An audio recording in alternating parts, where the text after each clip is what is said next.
All right, good morning, good evening, good afternoon, and welcome to our first edition of Walkies with Den Daddy, also known as the Living World of Darkness Rage Across New York. And as suggested by this new and intriguing title, we are setting the scene on the Sept of the Green with one magnificent meat mountain walking along at the side of one Olaf Tryggvason as he takes his rounds of the Sept, still somehow maintaining his guardian duties on top of his duties as the Den Father and his duties to the dead. And I mean, I'm pretty sure he has duties to everyone at this point. So let's just call it time magic. I don't know how he does it all. All the same, they shall probably be pattering along.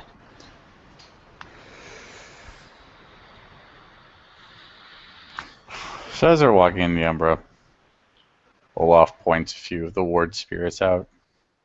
Okay, so the ones that look like this, they're like big perimeter-y ones. They deal with wormy things mostly.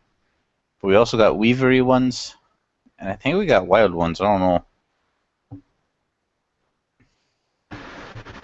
She'll, of course, be glancing to the indicated points, because while pointing with a nose is weird, she's familiar with the idea of pointing with a finger. So she will have the sense to follow it.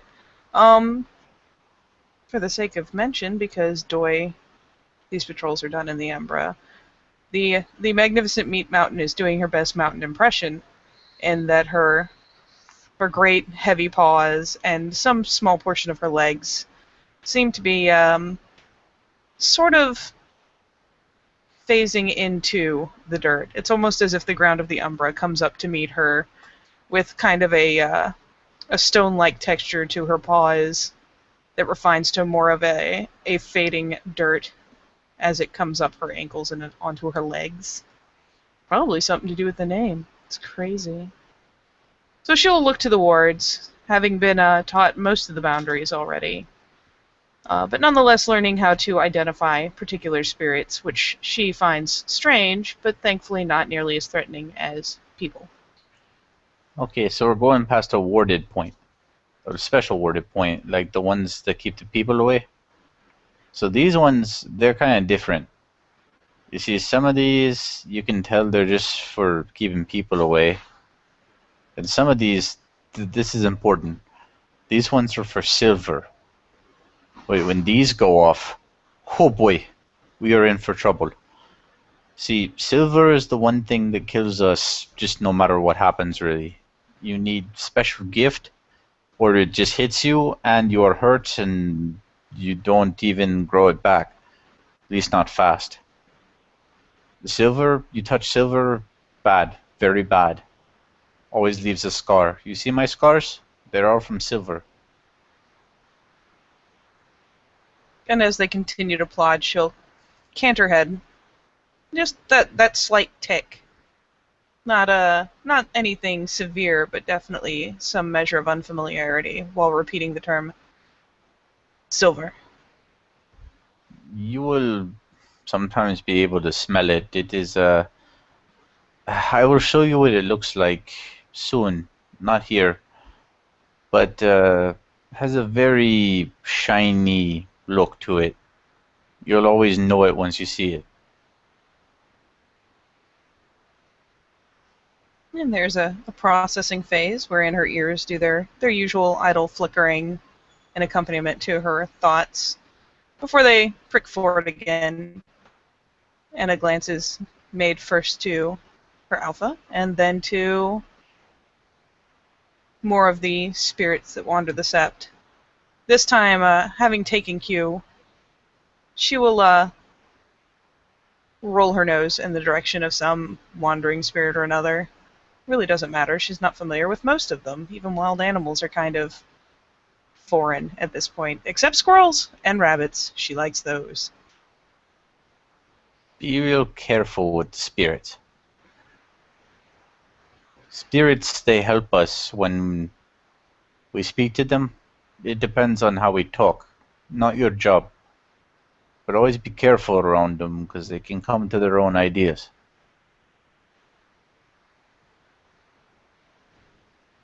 Again, there's a flicker of ears.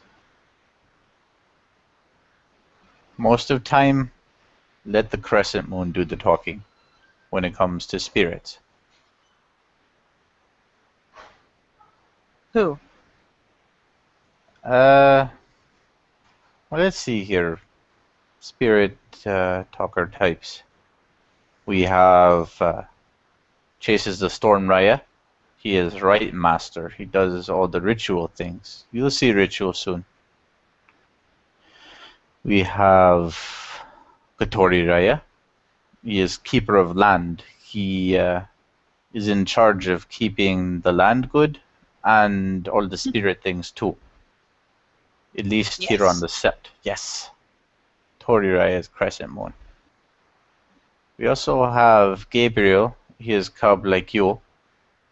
And we have Dusk. He is also cub like you. Dusk. I hear also there is one named Ping. Never seen her.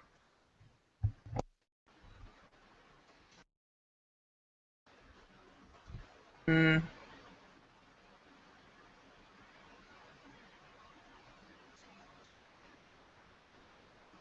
She rolls over these.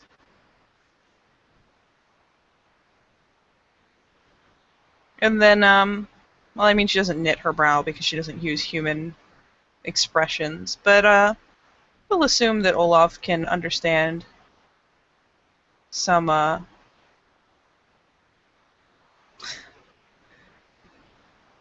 bit of her expression as she equivalently knits her brow, because I just can't brain hard enough to think of an equivalent. And just again says, Dusk. What about Dusk? Let me do this roll real fast.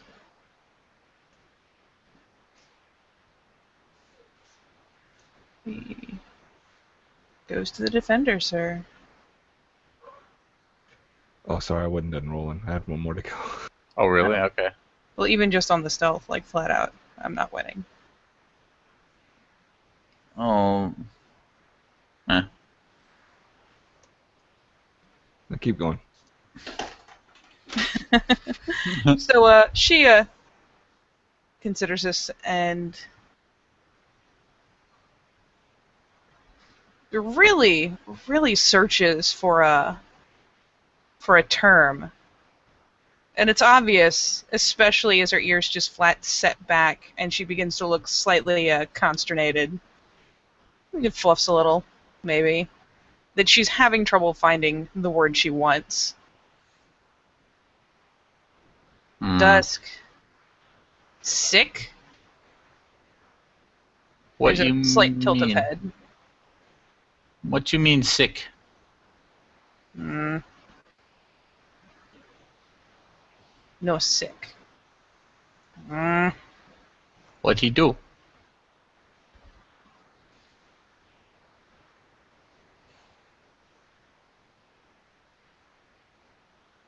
Different. Different how?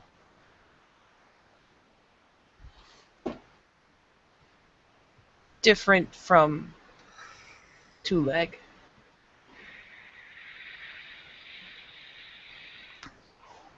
Kind of. He has two-leg body. His body in the Tellurian, the land where you can't see spirits. His body in the Tellurian is like mine, is helmet. But like you, has strong ties to spirits. But his are night spirits. So in Umbra, he looks like night spirit. This provokes a bit of interest because she has not seen Dusk in the Umbra. It's very hard to see him. All darkness. You just break up a bit. This sounds interesting. You and I need to talk. Ooh, and you Sends a voice just from nowhere. yeah, you just see this bristle run up Olaf's spine. The bristle runs much more literally up of Stoneclaw's spine, and she kind of does an arc in defensive posturing, kind of whirls around searching for the source of the voice, pulls Don't her pull. lips. And seemingly out of nowhere, just kind of wisps into sight. And there's kind of a shimmer that trails behind him as he moves. Stands before you, Garrett. Katie knows the description by now. I do indeed. And he just has both hands in his pockets. And he just kind of casually steps out in front of the two on patrol.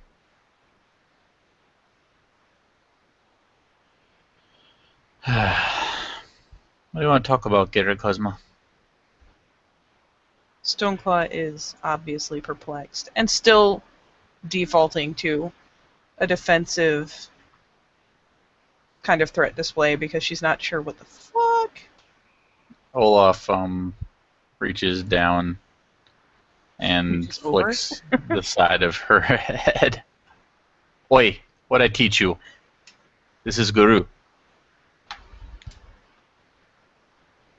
And she startles pretty sharply at the flick and whips her head around.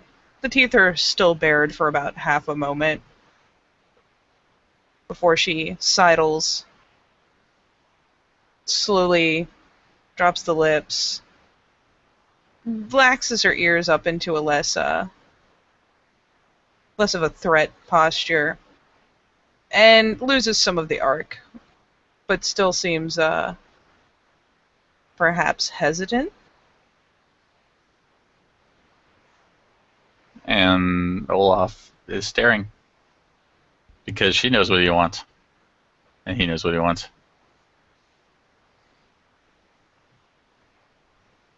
And there's a brief, very fleeting, almost clash of wills before Stoneclaw finally lowers her bulk to the ground.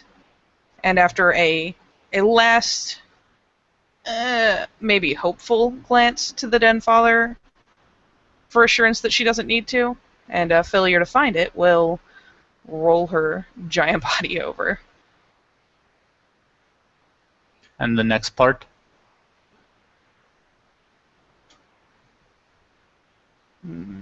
Stoneclaw. Cub. And when she stops at the end, Forelegs. he Garrett motions with a hand like go on. I don't know if she even understands what that means, but he's doing it anyway. She doesn't.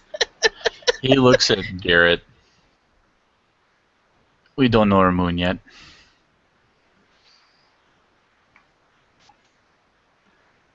I mean, I can take an educated guess. I'm still not great to use official things when you don't know they're official. No, you know what they say about assume. Exactly. I'll be solving that problem soon, but the truth catcher's a busy guru. Yeah, we all are. So this is the one from the other day, I take it? The first change? Yeah. This is the one. Wow.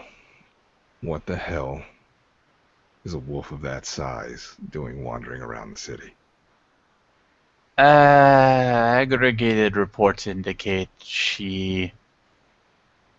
I should be good and point out, as she slowly starts to roll herself over, perhaps only going so slowly because she is leery of getting essentially snapped at, it is very clear she is covered, unlike her beautiful, beautiful photo, especially where the fur is thin. It is very easy to see a number of scars, very similar to, go figure, what you would see in any news article that's like, oh, we got rid of this dogfighting pit, look at these poor dogs, look at them. Her ears are somewhat tattered, and more pointed perhaps than the rest is that there is a ring of fur, in particular about her throat, that simply whether or not it will ever grow back is up for debate. But there's certainly a ring of flesh that is laid bare by the constant yanking of links from a chain, pulling out the hairs and chafing the skin. Ah. As Garrett notices the dots connecting. Yeah, I don't know the full details, but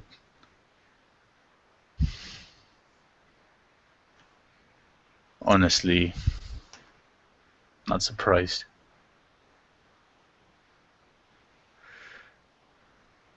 There's another first change I want to talk to you about. One before her? Yeah. Dusk. Rootwolf heaves herself to her feet, and as if it's the only thing in this entire conversation she's managed to pick up on, just repeats, dusk, looking inquisitively to the Denfaller. Looks at Garrett. She doesn't quite have the hang of English. No, of course not.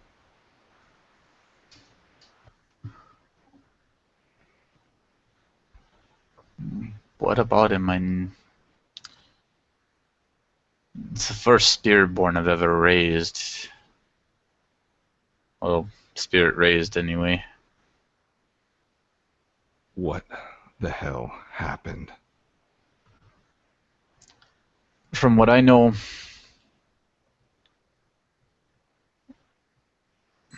they came, tried to pick him up. Spyros tried to beat him to the punch. There was a fight. Mabe died. Garrett starts to pace back and forth, rubbing his chin. Spiral attack. You have to remember, they're looking for new recruits too.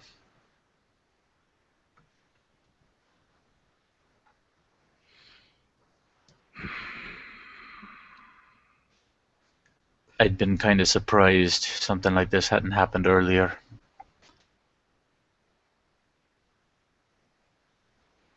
It might have been that when we killed that big one, we kind of knocked them on their back foot, but they seem to have regrouped. So how many did we kill? From what I hear, 5. How many total? I think there were 2 survivors, so that makes 7. We recognize any of them? Repeat offenders? That I don't know. I mean, keep in mind, we only know about 3, period.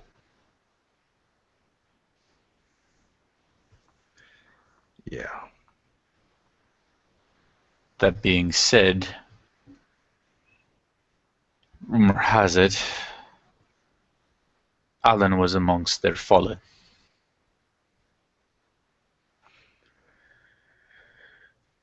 Did we get his heart? You'd have to ask somebody who was there.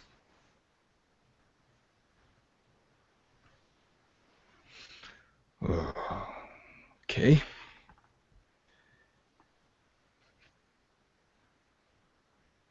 When's our gathering? It's looking like tomorrow.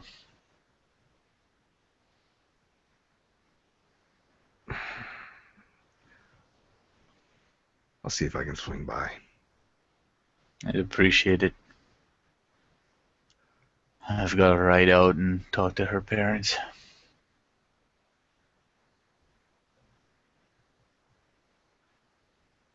Another thing I need to talk to you about. Away from cub ears. Like I said, she doesn't understand a lick of English. Good. Yeah, for her part, she has been glancing between them, and her ears are pricked, but her head is kind of ticking fairly often, as she is not... It's like she's hearing, but she's not understanding. It's crazy. It's like watching a tennis match. Really, it really is. I need some help on something. Ah, shit, that's right. Lily's kinfolk. Have you spoken to them yet? No.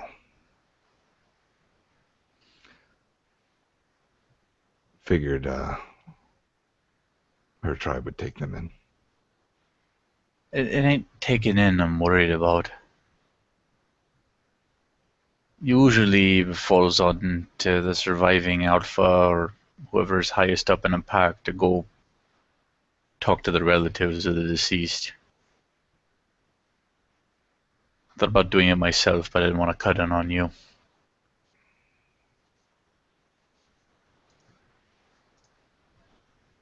That's a minute sub.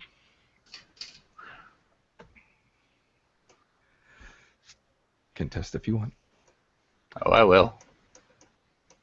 If my mouse wants to... What is going on here? Okay. There we go. Pfft, no.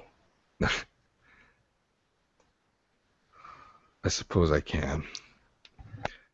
Never really interacted with them, so I'm not even sure I even know the faces or names. I know where to find him.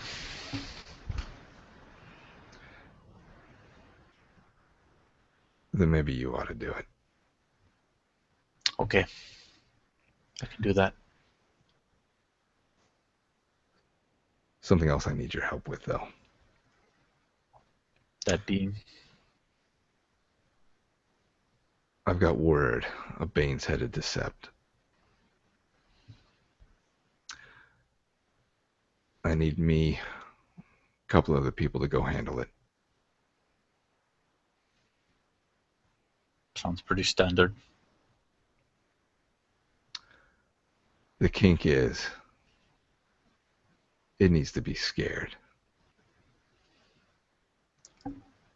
Olaf kind of cocks his head.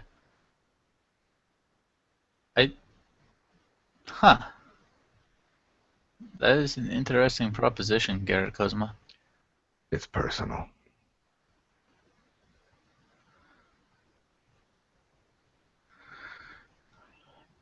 Well, you're not going to get any opposition from me about a Bane hunt.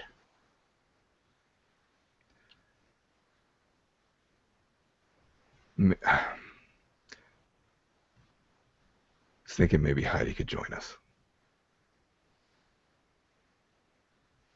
A lot of cubs cut their teeth on Banes. I really don't see a problem with it. He just nods.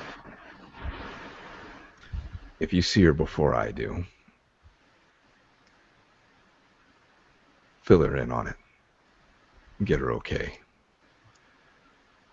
Should be okay. Once I know I've got you two, then we can move forward.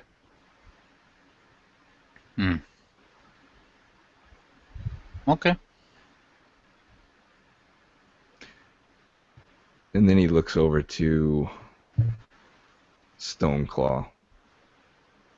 Stoneclaw has abandoned her tennis face, and during this conversation has not edged closer, but leaned and stretched her nose to get her muzzle as close to Garrett as she can manage without being literally all up in his space, and has been kind of waffling to catch his scent, try to decide if it's one she's caught before and who she might have or have not have caught it on.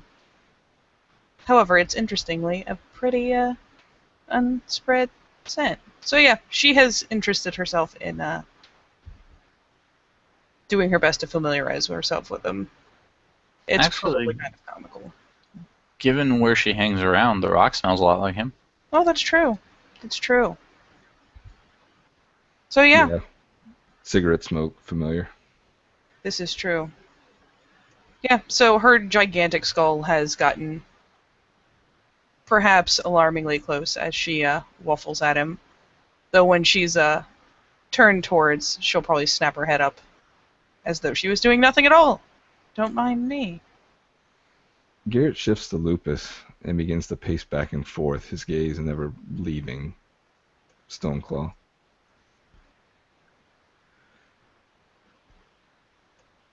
She'll rouse from her sit, and for the moment, just kind of idly watch, not keeping direct line of sight on him, but keeping him inside of one eye or the other, and with her ear constantly on him. I'm doing this so you don't misunderstand. You have to learn, and you have to learn fast. The man standing next to you, you will listen to him. Every single word. And I recommend, and he looks to Olaf, have her spend time around Lucas.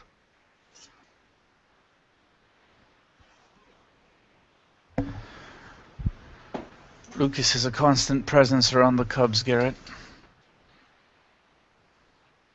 Good. Because we need you to be able to blend in. If you can't blend in here, you die, and you risk us going down with you.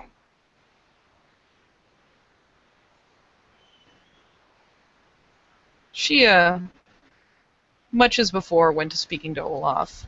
Her ear begins, well, one of them, anyways. One will stay pinned on Garrett, the other will kind of take to twitching a bit as she processes what's being essentially fed to her. And she doesn't refute any part of it or seem to be ruffled by any part of it, oddly enough. Though she does, in a what's probably kind of a comical caricature of the gesture, considering her size, kind of stoops herself and gets her belly fairly close to the ground, edging towards Garrett in the lupine form, and extending her muzzle, much as before, trying to catch his scent, trying to nose at him, though obviously on edge and prepared to jump back if snapped at.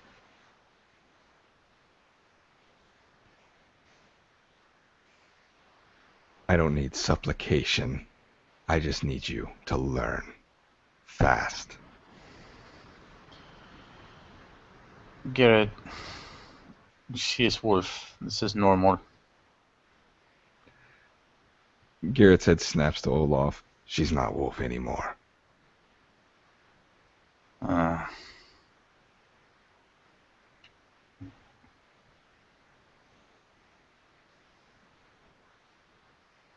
In light of processing that this is essentially verbally being snapped at instead of physically, which is a strange change, she'll just kind of settle, laid on her belly, head up, probably still able to readily look eye to eye, albeit not doing just that because that's a terrible idea, with Garrett, and finally just resides there with her ears pricked entirely forward, listening, alert. Fight?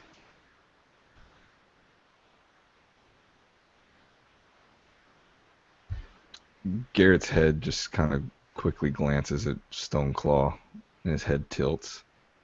And then Hers is tilted slightly as well. And then he goes back to looking at Olaf. We now have her. The other one calls the Fury. And Katori, though I'm not too worried about him. This is a high concentration. And with two of them being cubs, it's a little worrisome. So forgive me if I seem a little on edge about being in the middle of the city. I forgot about Laughing Shadow. And Kailani. I haven't seen her around. No, she's around.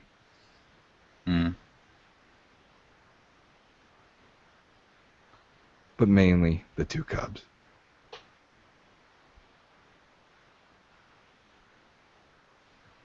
I'm not worried about Snowball.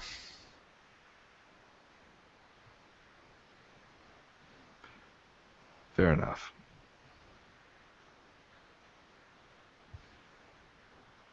Then he looks back to Stoneclaw. I trust you know you don't piss on everything in sight, right? Your head tilts a little more dramatically than normal.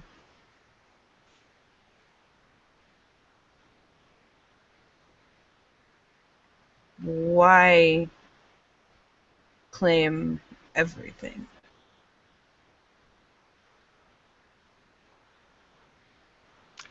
Even if you want to claim it, don't piss on it.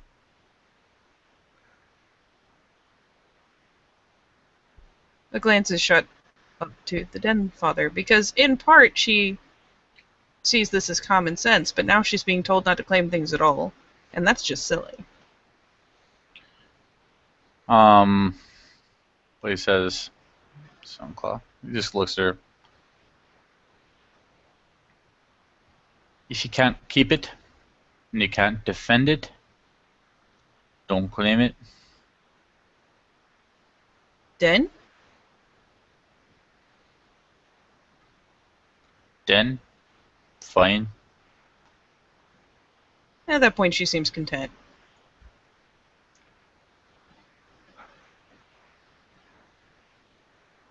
I'll be seeing you around, Olaf.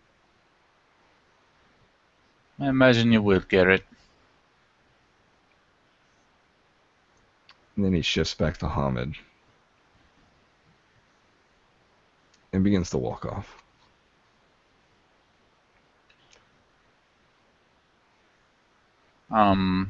When he's gotten a certain distance, Olaf looks at Stoneclaw.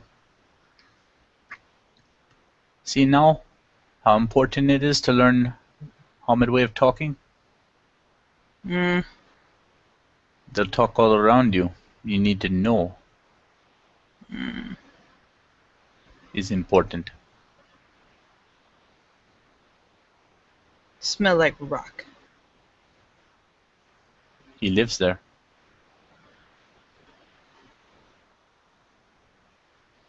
She considers this for a moment. Den? Kind of.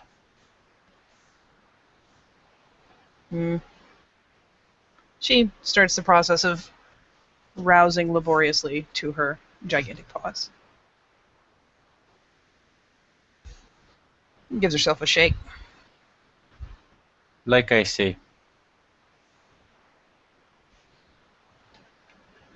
not always have to take Hamid, not always have to think Hamid things, not always have to a lot of Hamid things. Not if you don't want to. But when you have to, you have to. And you need to know how. That's all.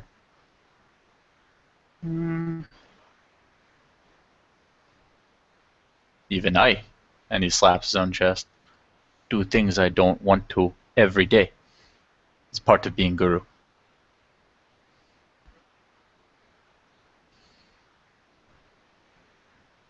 She ponders for a moment. Takes perhaps a extended period to string all this together.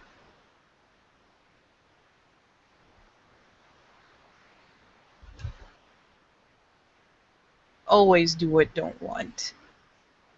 Used to do what don't want.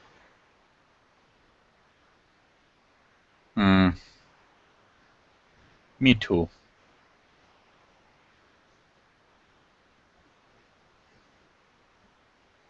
But now, sometimes do what want.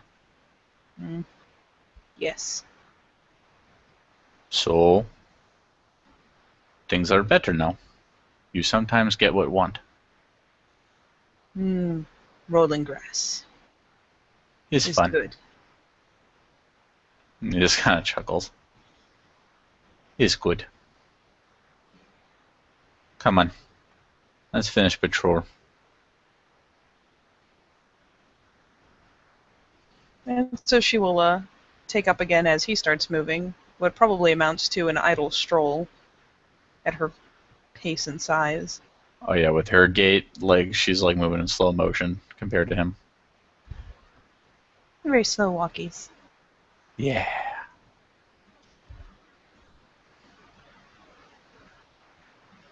And so, this is probably as good a place as any to say thank you, players, for playing and watchers for watching. And we'll see you next time on the Living World of Darkness for Rage Across New York.